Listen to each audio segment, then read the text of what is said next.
He said the way the youth are currently educated leads them to hate the concept of learning, filling their heads with facts, figures, and ideas that are sometimes best left unlearned. What constitutes the elements of a true education? That is the age-old question we all come to ask at some point. It is a noble task to pursue and one that we shouldn't take lightly. Maybe you got lost somewhere, swimming too far off the beach. Well, hello everyone, and welcome to The Cause. My name is Rob, and today we're going to be discussing the fourth book in the third volume of the Harvard Classic series, John Milton's Tractate of Education. Now, tractate means a treatise, a written work dealing formally and systematically with a subject. This is a unique work that goes over the true education for a gentleman. Now, this education is not for the faint of heart, and I honestly do not know anyone in my personal life that has an education anywhere close to what he describes. And although I realize it may not be practical for today's standards, I can't help but to admire the individuals that achieve this level of education and understanding, and then simultaneously run businesses, lead armies, and rule empires. So with no further ado, let's discuss the tractate. Milton wrote the Tractate on Education for a man whose name was Samuel Hartlib. He was the son of a Polish merchant and an English mother, and he lived in London for most of his life. It appears that Mr. Hartlib and Milton had discussed this concept of education at different parts of their life, and this idea of what constituted a full gentlemanly education. And what's cool is Milton seems to have taken some time to put together a short but detailed description of what his idea of a true education was. Imagine one of the most educated poetic writers of the day providing you a letter on how to become a better educated person. I love the fact that this writing was just to a friend, and in my opinion, it kind of shows a lot of Milton's character and kind of what type of friend he was. Milton opens the tractate with his belief in doing things for the love of God and mankind. Not really to benefit oneself or for his gain, but for the betterment of society and to help out others. The reformation of education is such a thing, and Milton believes it is important to provide his ideas in a voluntary manner, even if it's only to one man seeking a better understanding of the world around him. Now, like our last discussion on Milton, he does not waste any time getting to the meat of the discussion. Brief I shall endeavor to be, for that which I have to say, assuredly, this nation hath extreme need should be done sooner than spoken. So let's not dilly-dally around.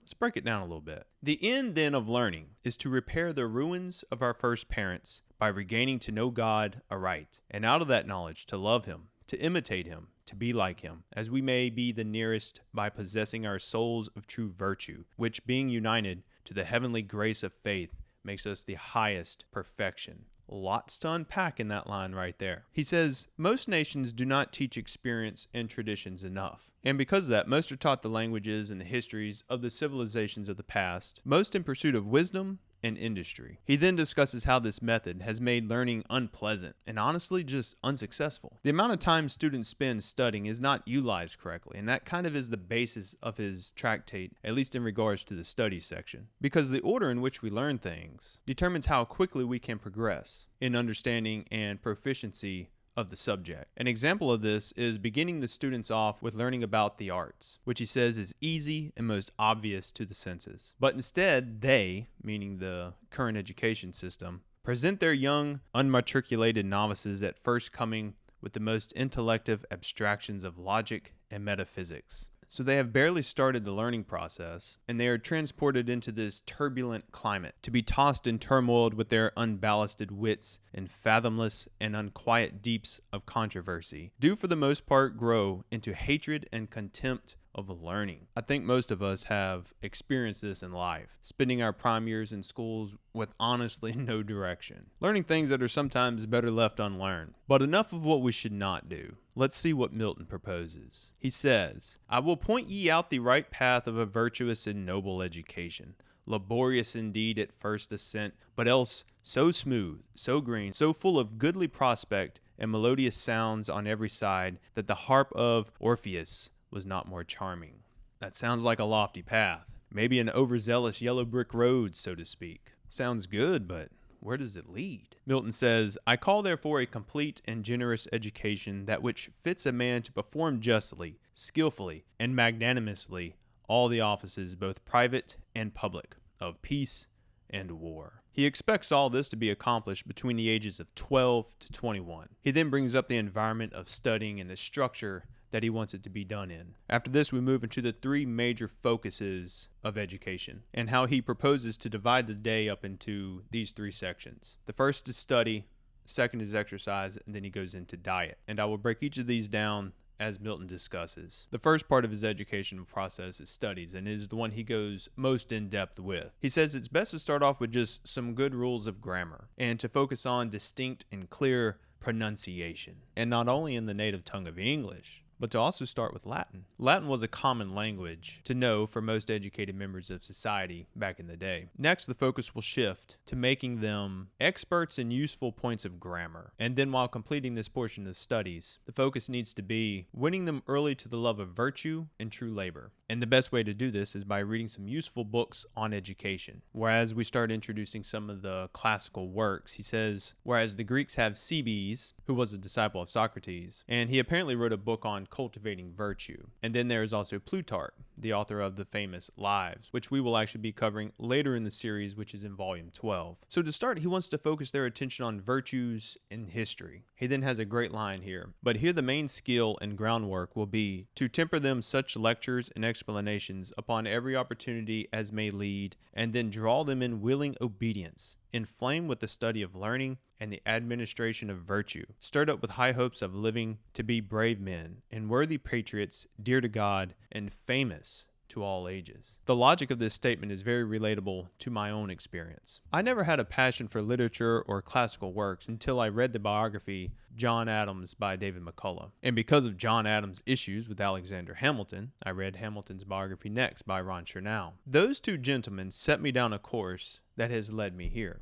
I was hooked, I was inspired, and I wanted to become more like these great men. Both so different, yet both well educated, passionate, and brave in their own way. What did they have internally that I was lacking? It was a wisdom that was not harnessed to just the past, but could be utilized in any generation, including ours. It was beyond education, it was a character, a confidence, a passion that I was looking for. The love of learning for me was found in these historical works, in these stories, in these lives of virtuous men from the past that I wanted to emulate and kind of hold as a standard. So that is why that line holds a certain value to me. So back to the students who are just starting out. Milton says that during the same day, some arithmetic and geometry can be thrown in. And in the evening and night when they retire, to retire into the scriptures of the Bible. The second step in his studies gets a little bit more intense. At this point, the students are to venture into the authors of agriculture, such as Cato, Varro, and Columella. And I want to say, too, there's a few of these names in there I'm probably going to get wrong, but I'll add the names in text. That way you can kind of see if I butcher them in any way. My apologies ahead of time. The subject of agriculture is pretty easy to understand, but it's also vital to the survival of a nation, improving the soil and understanding agricultural practices. He says the student should also learn the use of the globe and of maps and stuff like that, because a fundamental knowledge in navigation early on helps you realize that planning your next destination is important in all aspects of your life. We then start to venture into natural philosophy. At this point, Greek is brought up, and then he prescribes this tongue to also be learned in the same format and the structure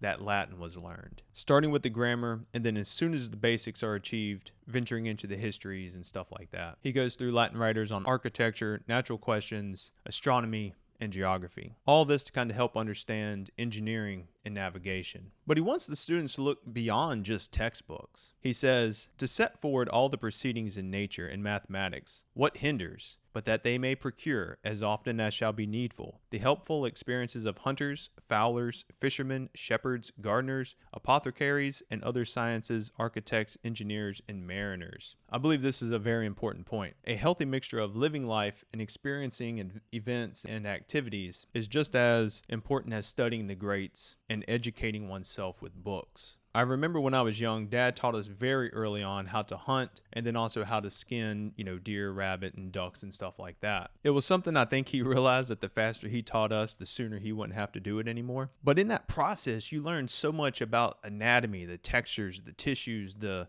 the way things look, the way things are set up in the body. You also learn the differences between each of the animals. So when I finally got to the class of biology, I had a completely different understanding and a mindset than most of my peers in the class. The real life experiences will allow you to see where your education needs to improve, and also where your education may not align with reality. You can read about running a marathon all day long, but you'll never understand as much as the person who has actually experienced the event and finished it. Going through the process is just as important as studying the details. So the doing is just as important as the studying. Also, what is the point of studying all this stuff if you never go out and put it into practice? You never utilize anything that you're kind of reading. He then moves into the harder poets: Orpheus, Hesiod, Theocritus, Aratus, Nicander, Oppian, Dionysius, and in Latin, Lucretius and Manilius. And again, I apologize for any mispronunciations. He also goes over Virgil, which we will be covering in volume 13 of the Harvard Classics.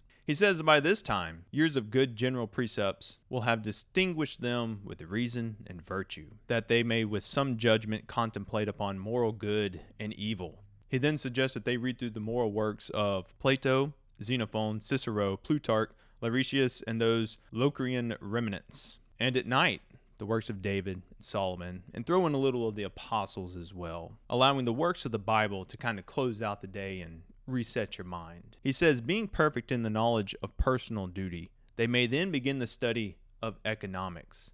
So only after the pursuit of morals and good judgment should we train them on money. And after all these stories of powerful men of the past and a sufficient understanding of economics, it's only natural to move into the next major subject. The next remove must be to the study of politics, to know the beginning, end, and reasons of political societies, that they may not, in a dangerous fit of the commonwealth, be such poor, shaken, uncertain reeds of such a tottering conscience as many of our great counselors have lately shown themselves, but steadfast pillars of the state. More relevant and important is this statement than probably any time in history. And that could be my decline bias speaking, but I just feel sometimes that we have heeded nothing from the past. And that's what scares me the most. There's a famous quote by Goethe that goes something like, "Ignorant men raise questions that wise men answered 1,000 years ago." And it seems to be true. Next on Milton's list of education is the law and justice. Societies built on a social contract need to be held together with laws that are kind of culturally agreed upon. He first mentioned studying the works of Moses, then to be followed by the Grecian lawgivers, Lycurgus, Solon, Zaleucus, and Carnatus. Then moved to the Roman edicts and tables with their Justinian, and into the Saxon and the common laws of England. Now this has to be some heavy reading, but I like the idea of going through the different cultures' laws so you can kind of see what worked in the past and the historical ramifications of, laws that were enacted. Sundays at this point will be for the study of theology and the historical aspects of the church. And to have a better understanding of the Bible and stuff like that, you might as well learn some Hebrew. So he throws that in. And if you really want to have a good understanding of the Bible, then learn the Chaldee and the Syrian dialects as well. Now, once you have completed all this, you can then start to venture into the tragedies and the heroic poems and start to enjoy the fruits of your labor. He says this will help endow them with the spirit and the vigor of Demosthenes, Cicero, Euripides, and Sophocles. And lastly, for studies, he wraps it up with logic, which appears to be kind of his final destination in his educational plan. And then what is left after this is really to just go out and become that which you have the skills now to do. Go write, compose, speak in parliament, legislate, and make an impact on the world. For these are the studies that our noble and gentle youth ought to bestow their time in a disciplinary way from the ages of 12 to 21. Next, we move into exercise, and he brings up the importance of exercise in civilizations such as the Spartans, who trained up their youth most for war. Milton says that an hour and a half before lunch should be dedicated to exercise. And now these exercises included weapons, maybe with the sword or something like that, but it was meant to build character. It was meant to build some courage in these young lads, give them some confidence. And he said exercise balanced out with lectures increases the patience of the youth. And he said if they were able to accomplish this, it would make them hate the cowardice of doing wrong. He said they would need to be proficient in wrestling, and during resting periods they could compose music and enjoy the harmonies of life. He says all this would help send their minds back to studying good tune and satisfaction. I like that. As they come of age, more warlike concepts are starting to be added to the curriculum. Concepts such as siege, camping, strategizing, all this to kind of help them become capable commanders if their country ever needed them. Milton advises once the students get to a certain level of education not to sit idle, but go out and explore. Try all their peculiar gifts of nature, and if there were any secret excellence among them, would fetch it out and give it fair opportunity to advance itself. I feel this is an issue we struggle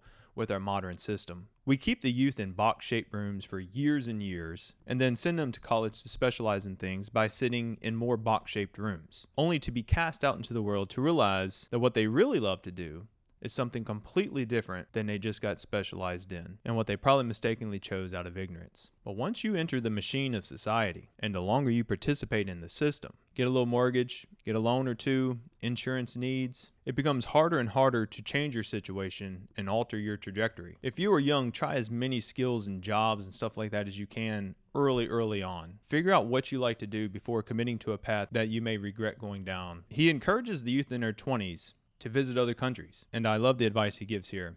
Go out and visit other countries, not to learn principles, but to enlarge experience and make wise observations. But bringing it back more towards exercise, the lifestyle lived by most of the people back then did not require the exercise that I think is required today. We have more knowledge and understanding of the science of exercise, but we honestly don't take it serious enough. Why accumulate all this knowledge if you're not going to take care of the hardware that actually operates it? So we need to get out, walk, run, swim, cycle, just honestly start moving. Moving into his third subject, which is the diet. His main point of diet is just moderation. Keep it simple, do not overeat, and keep it balanced. Their knowledge of food pales in comparison to what is available today, but honestly, we still choose to eat unhealthy out of laziness, convenience, and gluttony. He wraps the tractate up with a great point. All of this sounds like a lot, but he says once you get to the doing, you will find that it's really not that hard. The hardest part in most things in life is just taking the first step.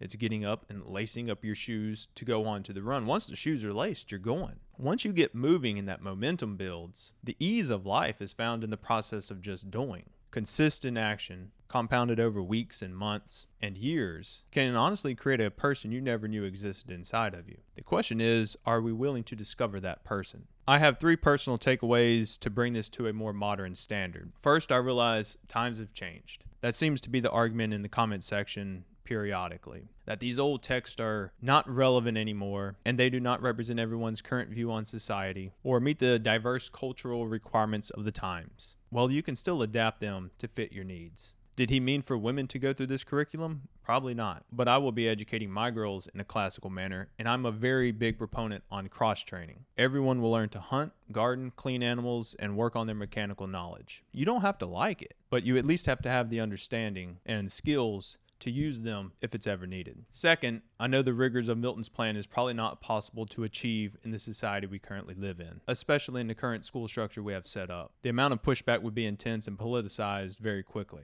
Sadly, the only way I can even imagine achieving anything close to this would be through homeschooling. A Memoria Press type curriculum coupled with a decent sized garden and vacations that are kind of structured around the education and the histories that you're covering at the time would be a start. And there are so many learning language programs that are free. You just have to prioritize the time for. I have used Duolingo for years and I've always really liked the results from it. My personal struggle is having to learn all of this while I teach my kids. And Milton's Tractate has really made me realize that our decision to homeschool is about the only option I have at this moment to meet the educational requirements that is our goals. And I understand everybody's goals and circumstances are going to be different, so I'm not suggesting what you should do or anything like that. Third, I'm not going to debate the health and fitness standards of today compared to the time of Milton. I just like the fact that he included diet and fitness in terms of education, because I've always felt they go hand in hand. For me personally, reading and expanding the mind is great, but when I pair that activity with a good balanced diet and a very well-maintained cardio routine, those 3 create a synergy that I can't quite explain. It instills a confidence, a mindset, and a sense of fulfillment that you honestly have to experience to kind of understand. My advice to anyone wanting to improve in these 3 areas is just to start the marathon off walking. Every day, read 1 chapter, consume a healthy breakfast, and just go on a 10-minute walk. After that, the marathon is started, and you just progress upward from there. I hope you have enjoyed this overview of Milton's Tractate of Education. You may not find it relevant for today's standards, and honestly, that is okay. We all value and appreciate different things, and that's what makes the world amazing. Next week, we discuss Religio Medici by Sir Thomas Browne, which should be a pretty good read. There has also been a book that has been recommended to me in the comment section a lot, so I picked it up, and we're going to be covering it soon. It is Mr. Adler's How to Read a Book, and then I have read this book in the past, but I'm also going to be covering it because I think it's important and I think it would fit onto the channel here. It is Weapons of Mass Instruction by Mr. Gatto. I will be covering these books separately in different videos down the road. I will link them both down in the description below.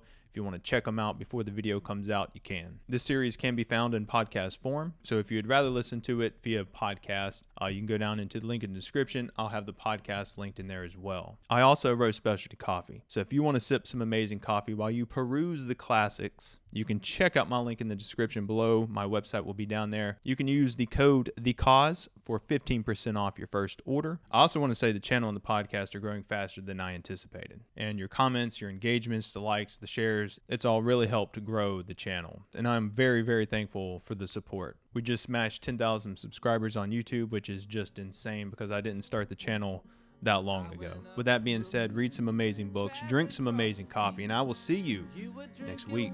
As always, stay blessed. Love y'all. I was making lots of noise, busking on the city streets. I came back from Brooklyn, but you didn't come back for me.